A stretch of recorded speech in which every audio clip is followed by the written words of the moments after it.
ನಿರಂತರ ಸೇವಾ ಅನುಭವ ಮತ್ತು ಉನ್ನತ ವಿದ್ಯಾರ್ಹತೆ ಹೊಂದಿರುವ ಸೇವಾ ನಿರತ ಶಿಕ್ಷಕರಿಗೆ ತಾರತಮ್ಯ ಮಾಡದೆ ಯಾವುದೇ ರೀತಿಯ ಅನ್ಯಾಯವಾಗದಂತೆ ನಿಯಮ ಜಾರಿಗೆ ತರಬೇಕು ಹಾಗೂ ಅರ್ಹ ಸೌಲಭ್ಯ ಒದಗಿಸಬೇಕು ಎಂದು ಶಾಲೆಯ ಶಿಕ್ಷಕರ ಸಂಘದ ಜಿಲ್ಲಾಧ್ಯಕ್ಷ ಮಲ್ಲಯ್ಯ ಗುತ್ತೇದಾರ್ ಆಗ್ರಹಿಸಿದ್ದಾರೆ. ನಗರದಲ್ಲಿ ಸುದ್ದಿಗೋಷ್ಠಿ ನಡೆಸಿ ಮಾತನಾಡಿದ ಅವರು 2017ರ ಹೊಸ ವೃಂದ ಮತ್ತು ನೇಮಕಾತಿ ನಿಯಮಗಳನ್ನು 2016ಕ್ಕಿಂತ ಮೊದಲು ನೇಮಕಾತಿಯಾದ ಶಿಕ್ಷಕರಿಗೆ ಪೂರ್ವಾನ್ವಯಗೊಳಿಸಬಾರದು ಹಾಗೂ ಇದರಿಂದ ಪ್ರಾಥಮಿಕ ಶಾಲಾ ಸೇವಾ ನಿರತ ಶಿಕ್ಷಕರಿಗಾಗುವ ಅನ್ಯಾಯವನ್ನು ಸರಿಪಡಿಸಬೇಕು. ಅರ್ಹ ಪ್ರಾಥಮಿಕ ಶಾಲಾ ಶಿಕ್ಷಕರಿಗೆ 2016ರ ಪೂರ್ವದಂತೆ ಅರ್ಹತೆಯ ಆಧಾರದ ಮೇಲೆ ಪ್ರೌಢಶಾಲೆಗೆ ಬಡ್ತಿ ನೀಡುವುದು, ಇನ್ನು ಪ್ರಾಥಮಿಕ ಶಾಲಾ ಶಿಕ್ಷಕರಿಗೆ 2016ರ ಪೂರ್ವದಂತೆ ಮುಖ್ಯ ಗುರುಗಳ ಹುದ್ದೆಗೆ ಸೇವಾ ಜ್ಯೇಷ್ಠತೆಯ ಆಧಾರದ ಮೇಲೆ ಬಡ್ತಿ ನೀಡಬೇಕೆಂದು ಒತ್ತಾಯಿಸಿದ ಅವರು ಸರ್ಕಾರದ ಧೋರಣೆಯನ್ನು ಖಂಡಿಸಿ ಆಗಸ್ಟ್ 12ರಂದು ಬೆಂಗಳೂರಿನ ಫ್ರೀಡಂ ಪಾರ್ಕ್ನಲ್ಲಿ ಸಾಂಕೇತಿಕ ಧರಣಿ ಸತ್ಯಾಗ್ರಹ ಹಮ್ಮಿಕೊಂಡಿರುವುದಾಗಿ ತಿಳಿಸಿದರು.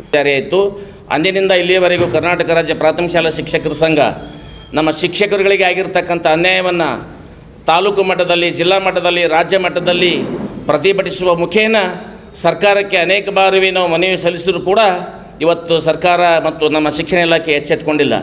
ಪ್ರಸ್ತುತ ಆಗಿರ್ತಕ್ಕಂಥ ನಮ್ಮ ಅನ್ಯಾಯವನ್ನು ಸರಿಪಡಿಸುವ ಸಲುವಾಗಿ ದಿನಾಂಕ 29/7/2024ರಂದು ರಾಜ್ಯ ಕಾರ್ಯಕಾರಿ ಸಮಿತಿ ಸಭೆಯ ನಿರ್ಣಯದಂತೆ ಇದೇ ತಿಂಗಳು 12/8/2024ರಂದು ಬೆಂಗಳೂರಿನ ಫ್ರೀಡಂ ಪಾರ್ಕ್ ಮೈದಾನದಲ್ಲಿ ಒಂದು ದಿನದ ಸಾಂಘಿಕ ಧರಣಿಯನ್ನು ನಾವು ಇವತ್ತು ನಡೆಸಲು ತೀರ್ಮಾನ ಮಾಡಿದ್ದೇವೆ. ಅದರ ಪೂರ್ವಭಾವಿಯಾಗಿ ಈ ಆಗಸ್ಟ್ ತಿಂಗಳು 1, 2, 3 ಈ 3 ದಿನಾಂಕಗಳನ್ನು ನಾವು ಈಗಾಗಲೇ ಕಲಬುರಗಿ ಜಿಲ್ಲೆಯಲ್ಲಿ ತೆಗೆದುಕೊಳ್ಬೇಕು ಅಂತಂದಾಗ 1, 2, 3 ಈ ಜಿಲ್ಲೆಯಲ್ಲಿರ್ತಕ್ಕಂಥ ಎಲ್ಲ ಶಿಕ್ಷಕರುಗಳಿಗೆ 12ನೇ ತಾರೀಕು ಸ್ಟ್ರೈಕ್ ಬಗ್ಗೆ ತಿಳುವಳಿಕೆ ನೀಡಿ ಹೆಚ್ಚಿನ ಸಂಖ್ಯೆಯಲ್ಲಿ ಯಾರಿಗೆ ಅನ್ಯಾಯ ಆಗಿದೆ ಆ ಎಲ್ಲ ಶಿಕ್ಷಕರು 12ನೇ ತಾರೀಕು ಫ್ರೀಡಂ ಪಾರ್ಕಿಗೆ ಬರಲಿಕ್ಕೆ ನಾವೆಲ್ಲರೂ ಕೂಡ ಪ್ರೇರೇಪಣೆಯನ್ನು ನಾವು ನೀಡಿದ್ದೇವೆ. ನಿನ್ನೆಯಷ್ಟೇ ದಿನಾಂಕ 5/8/2024ರಂದು ಆಯಾ ತಾಲೂಕುಗಳಲ್ಲಿ ತಾಲೂಕು ಅಧ್ಯಕ್ಷರು ಮತ್ತು ಕಾರ್ಯದರ್ಶಿಗಳು, ಪದಾಧಿಕಾರಿಗಳು, ಶಿಕ್ಷಕರಲ್ಲಿ ಸೇರಿಕೊಂಡು ಆ ತಾಲೂಕಿನ ಗೌರವಾನ್ವಿತ ಶಾಸಕರನ್ನು ಸೇರಿಕೊಂಡು ಶಾಸಕರಾಗಿರ್ಬೋದು, ಮಾನ್ಯ ತಹಸೀಲ್ದಾರ್ ಸಾಹೇಬರಾಗಿರ್ಬೋದು, ಮಾನ್ಯ ಕ್ಷೇತ್ರ ಶಿಕ್ಷಣಾಧಿಕಾರಿಗಳಾಗಿರ್ಬೋದು, ನಿನ್ನೆ ಆ ಬೆಂಬಲ ಮಾಡಬೇಕು ಅಂತಕ್ಕಂಥ ನಿಟ್ಟಿನಲ್ಲಿ ಪತ್ರವನ್ನು ನಿನ್ನೆ ನಾವೆಲ್ಲ ತಾಲೂಕುಗಳಲ್ಲಿ ಕೊಟ್ಟಾಗಿದೆ. ಇನ್ನು ನಾಳೆ ದಿನಾಂಕ 7 ನಾಳೆನೇ ಜಿಲ್ಲಾ ಹಂತದಲ್ಲಿ ಮಾನ್ಯ ಜಿಲ್ಲಾಧಿಕಾರಿಗಳಿಗೂ, ಮಾನ್ಯ ಜಿಲ್ಲಾ ಪಂಚಾಯತ್ನ ಮುಖ್ಯ ಕಾರ್ಯನಿರ್ವಾಹಕಾಧಿಕಾರಿಗಳಿಗೂ ಮತ್ತು ಜಿಲ್ಲಾ ಉಸ್ತುವಾರಿ ಸಚಿವರಿಗೂ ಕೂಡ ಅವತ್ತಿನ 12ನೇ ತಾರೀಕು ನಾವೇನು ಫ್ರೀಡಂ ಪಾರ್ಕ್ನಲ್ಲಿ ಹಮ್ಮಿಕೊಂಡಿರ್ತಕ್ಕಂಥ ಏನು ಸತ್ಯಾಗ್ರಹ ಇದೆ ಅದಕ್ಕೆ ಬೆಂಬಲ ಕೋರಿ ನಾಳೆಯೂ ಕೂಡ ನಾವು ಮನವಿ ಪತ್ರವನ್ನು ನಾವು ಸಲ್ಲಿಸ್ತಾ ಇದ್ದೇವೆ.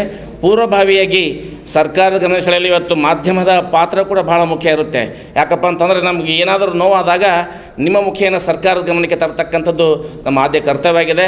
ತಮ್ಮ ಮೂಲಕ ಹೇಳ್ತಕ್ಕಂಥದ್ದು ಒಂದೇ, ಇವತ್ತು ಏನು 2016ಕ್ಕಿಂತ ಪೂರ್ವದಲ್ಲಿ ನಾವೇನು ಸೇವೆ ಸಲ್ಲಿಸುತ್ತಿರುವ ಈ ರಾಜ್ಯದ ಎಲ್ಲ ಪ್ರಾಥಮಿಕ ಶಾಲಾ ಶಿಕ್ಷಕರು, ವಿವಿಧ ಪದವಿ ಮತ್ತು ಸ್ನಾತಕೋತ್ತರ ಪದವಿ ಪಡೆದಿರತಕ್ಕಂಥ ಶಿಕ್ಷಕರುಗಳು ಇವತ್ತು ಕರ್ನಾಟಕ ರಾಜ್ಯದಲ್ಲಿ ನಾವು ಸೇವೆ ಸಲ್ಲಿಸ್ತಾ ಇದ್ದೇವೆ. ಸರ್ಕಾರ ಏನು ಮಾಡಿದೆ, ಪ್ರಾಥಮಿಕ ಶಾಲಾ ಶಿಕ್ಷಕರನ್ನು ಬೇಕು ಅಂತಲೇ 1ರಿಂದ 5ನೇ ತರಗತಿ ನೀವು ಪ್ರಾಥಮಿಕ ಶಾಲಾ ಶಿಕ್ಷಕರು, 6ರಿಂದ 8ನೇ ತರಗತಿಗೆ ನೀವು ಪದವೀಧರ ಪ್ರಾಥಮಿಕ ಶಾಲಾ ಶಿಕ್ಷಕರು ಅಂತಕ್ಕಂಥ ಬೈಪರೀಕ್ಷೆಯನ್ನು ಮಾಡಿ 2016ರಿಂದ ನಿರಂತರವಾಗಿ ಸುಮಾರು 20,000ಕ್ಕೂ ಹೆಚ್ಚು ಶಿಕ್ಷಕರನ್ನು ಈಗಾಗಲೇ ನೇಮಕಾತಿ ಮಾಡಿ ಆ ನಿಟ್ಟಿನಲ್ಲಿ ಇವತ್ತು ಪದವೀಧರ ಪ್ರಾಥಮಿಕ ಶಾಲಾ ಶಿಕ್ಷಕರು ಇವತ್ತು ಕರ್ತವ್ಯ ನಿರ್ವಹಿಸ್ತಾ ಇದ್ದಾರೆ. ಆ ಪದವೀಧರ ಪ್ರಾಥಮಿಕ ಶಾಲಾ ಶಿಕ್ಷಕರು ಏನು ಮಾಡ್ತಾರಪ್ಪ ಅಂತಂದರೆ 6ರಿಂದ 8ನೇ ತರಗತಿಗಳಿಗೆ ಮಾತ್ರ ಅವು ಯಾವ ವಿಷಯದಲ್ಲಿ ನೇಮಕಾತಿಯಾಗಿದ್ದಾರೆ ಅದೇ ವಿಷಯಕ್ಕೆ ಮಾತ್ರ ಬೋಧನೆ ಮಾಡ್ತಾ ಇದ್ದಾರೆ. ಹಾಗಾದಾಗ 1ರಿಂದ 5ನೇ ತರಗತಿ ಯಾರು ಬೋಧನೆ ಮಾಡಬೇಕು? ಇನ್ನೊಂದೇನಪ್ಪ ಅಂತಂದರೆ ಈ ರಾಜ್ಯದಲ್ಲಿರ್ತಕ್ಕಂಥ ಒಟ್ಟು ಶಿಕ್ಷಕರಲ್ಲಿ ನಾವು 1ರಿಂದ 7ನೇ ತರಗತಿ, 1ರಿಂದ 8ನೇ ತರಗತಿ ನಾವು 2016ಕ್ಕಿಂತ ಪೂರ್ವದಲ್ಲಿ ನೇಮಕಾತಿ ಆದಾಗ ನಮಗೆ ಯಾವುದೇ ರೀತಿಯ ನೀವು ಇದೇ ವಿಷಯನೇ ಬೋಧನೆ ಮಾಡಬೇಕು, ಇಷ್ಟೇ ತರಗತಿಗೆ ಬೋಧನೆ ಮಾಡಬೇಕಂತ ನಮಗೆ ಯಾರೂ ಹೇಳಿಲ್ಲ ಅಂತ ಆದೇಶ ನಮ್ಮ ಸರ್ಕಾರ ಕೊಟ್ಟಿಲ್ಲ. ನಮಗೆ ಕೊಟ್ಟಿರ್ತಕ್ಕಂಥ ಏನಪ್ಪ ಅಂತಂದರೆ ಪ್ರಾಥಮಿಕ ಶಾಲಾ ಶಿಕ್ಷಕರು ಅಂತ ಒಂದು ಆದೇಶ ಕೊಟ್ಟಿದ್ದಾರೆ. ನಾವು 1ರಿಂದ 5ನೇ ಬೋಧನೆಯನ್ನು ಮಾಡ್ತೀವಿ, 1ರಿಂದ 7 ಮಾಡ್ತೀವಿ, 1ರಿಂದ 8ನೇ ತರಗತಿವರೆಗೆ ಎಲ್ಲ ವಿಷಯಗಳನ್ನು ಬೋಧನೆ ಮಾಡ್ತಕ್ಕಂಥ ಸಮರ್ಥ ಶಿಕ್ಷಕರು ನಾವಿದ್ದೀವಿ. ಇವತ್ತು ಸರ್ಕಾರ ಕೂತ್ಕೊಂಡೇ ಇಲ್ಲ ನೀವು 1ರಿಂದ 5ಕ್ಕಷ್ಟೇ ನೀವು ಸೀಮಿತ. ಯಾಕಂದರೆ 2016ರಲ್ಲಿ ನೇಮಕಾತಿ ಆಗಿರ್ತಕ್ಕಂಥ ಏನು ಪದವೀಧರ ಪ್ರಾಥಮಿಕ ಶಾಲಾ ಶಿಕ್ಷಕರಿದ್ದಾರೆ ಅವರಿಗೆ ನಿಗದಿ ಮಾಡಿರ್ತಕ್ಕಂಥ ಶೈಕ್ಷಣಿಕ ಮಾನದಂಡಗಳು ಯಾವುದೇ ಪದವಿ ಆಗಿರಬೇಕು, ಜೊತೆಗೆ D.Ed ಆದರೆ ಸಾಕು ಅಂತಕ್ಕಂಥ ಏನಿದೆಯಲ್ಲ. ಸುದ್ದಿಗೋಷ್ಠಿಯಲ್ಲಿ ಸಂಘದ ಬಾಬು ಮೌರ್ಯ ಸೇರಿದಂತೆ ಇತರರು ಹಾಜರಿದ್ದರು.